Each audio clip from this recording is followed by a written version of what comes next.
Comment ils vont eux? Et oui, c'est vrai, ça fait maintenant un mois que j'ai pas sorti de nouvelle vidéo, j'ai une excuse totalement valable, je joue aux jeux vidéo. Mais bon, ce n'est pas le but de cette vidéo car aujourd'hui, je vais vous raconter 3 histoires d'horreur qui vont vous faire frétiller. Et si tu regardes cette vidéo, n'hésite pas à la regarder dans le noir, sous ta couette et de préférence la nuit. Et moi, je n'ai plus qu'à vous dire de lâcher un petit pouce bleu et de vous abonner. Et commençons par la première histoire, et c'est celle de Laura. Hop, attendez, je me pose 2 secondes sur la vidéo pour vous dire qu'il y a 57,6% des gens qui regardent cette vidéo qui ne sont pas abonnés. Mais quel sur ton frérot, abonne-toi. Et moi, je n'ai plus qu'à vous dire qu'on reprend la vidéo.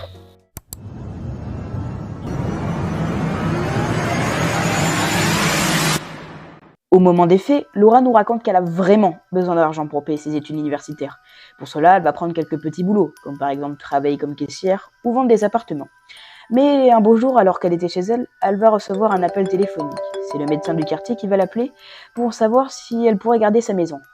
Bien évidemment, Laura accepte et elle sera rémunérée en échange. Mais l'homme au bout du fil précise si elle pourrait être chez lui à 19h précise pour éviter tout souci d'horaire. 1 heure après être arrivée à la maison, Laura va recevoir un appel téléphonique des plus étranges. Au début, elle pensait que c'était le médecin qui l'a rappelé parce qu'il aurait oublié quelque chose, mais malheureusement, c'était quelque chose de plus pire. C'était la voix d'un homme plutôt âgé, et il lui dit au bout du fil que si elle ne sort pas de la maison immédiatement, il la tuera.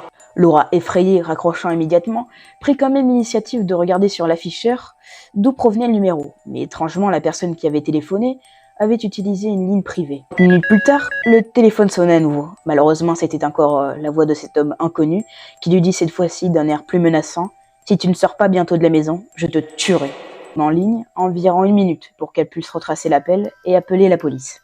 30 minutes plus tard, le téléphone sonna de nouveau, le même homme. Laura réussit à le garder pendant 1 minute à l'appareil et elle attendit au bout de la rue l'alarme de la police. L'homme au téléphone n'arrêtait pas de lui crier dessus pour qu'elle sorte de la maison. Heureusement, les flics sont arrivés juste à temps et ils l'ont sorti de la maison et ils ont pu l'arrêter. Donc du coup, Laura nous explique où était ce mec en fait. Eh ben, figurez-vous qu'il était au 2e étage de la maison et en fait, il avait un couteau à la main, prêt à la buter.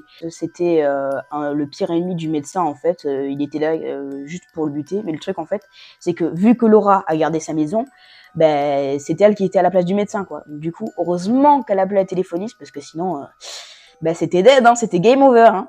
Bon. J'espère que cette histoire vous a plu et passons à la prochaine histoire, et c'est celle de Tom.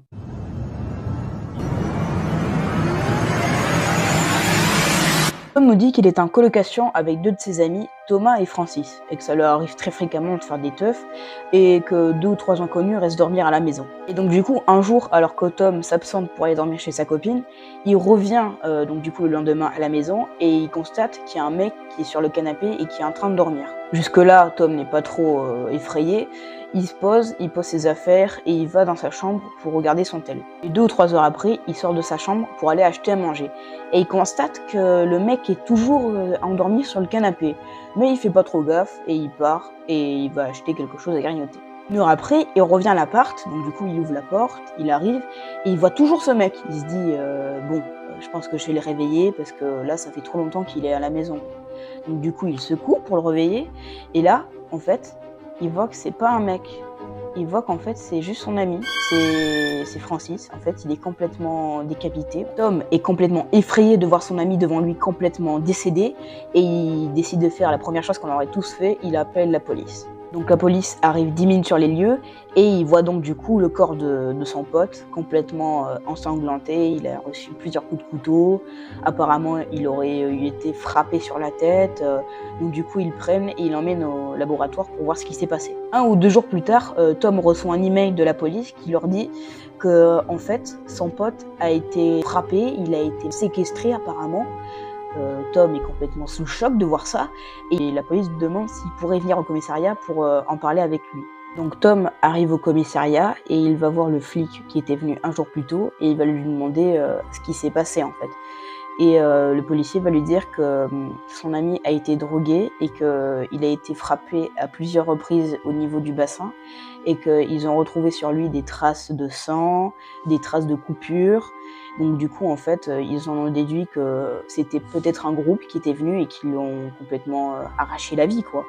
Et ils ont retrouvé des empreintes et ils ont réussi à les retrouver et ils les ont arrêtés. Donc du coup, Tom est complètement choqué de cette histoire et on en parlait à mes amis et à ses proches. et il a déménagé. Voilà, je pense que c'était la meilleure chose à faire. Il a complètement déménagé et il vit tout seul. Il a acheté des caméras et même un Rottweiler. Voilà. Donc c'est l'histoire de Tom. Très, très sympa. Non, je rigole, je rigole. Et commençons par la dernière histoire, et c'est celle de Benoît.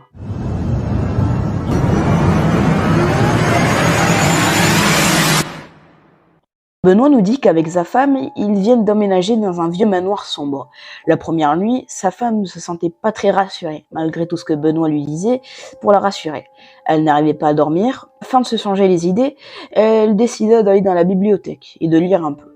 Elle prit un livre au hasard et il n'y avait que des images. Sur la première image, elle vit une femme qui lui ressemblait comme deux gouttes d'eau dans cette même bibliothèque et tenant le même livre dans la main, mais elle ne fit pas attention. À la deuxième page, elle vit la même femme, mais cette fois-ci derrière elle. La porte de la bibliothèque s'ouvrait, elle se retourna, mais elle était toujours fermée. Sur la troisième page, la porte était grande ouverte et il y avait un homme sans visage qui est entré. Elle regarda par-dessus son épaule, mais il n'y avait rien. Et elle prit quand même l'initiative de fermer la porte à clé. Et puis elle regarda sur la dernière page du livre. L'homme sans visage était derrière elle, le bras levé tenant un couteau. Et cette fois-ci, elle en a eu marre, elle a fermé le livre, elle a couru et elle allait rejoindre son mari dans la chambre. Elle a dit de partir immédiatement parce que il y avait une espèce d'esprit maléfique dans un livre qui voulait la buter. Donc du coup, ils sont partis vachement vite quand même, ils ont bien couru. Et donc du coup, ils se sont réfugiés dans la voiture et ils ont dormi dans la voiture, voilà, toute la nuit. Donc morale de l'histoire, si vous avez une bibliothèque, n'y allez pas. Voilà les amis, cette vidéo est déjà finie. Donc si elle vous a plu, tu connais la chanson, tu mets un petit pouce bleu et tu t'abonnes. Et moi, je n'ai plus qu'à vous dire à la prochaine. Allez. La caméra.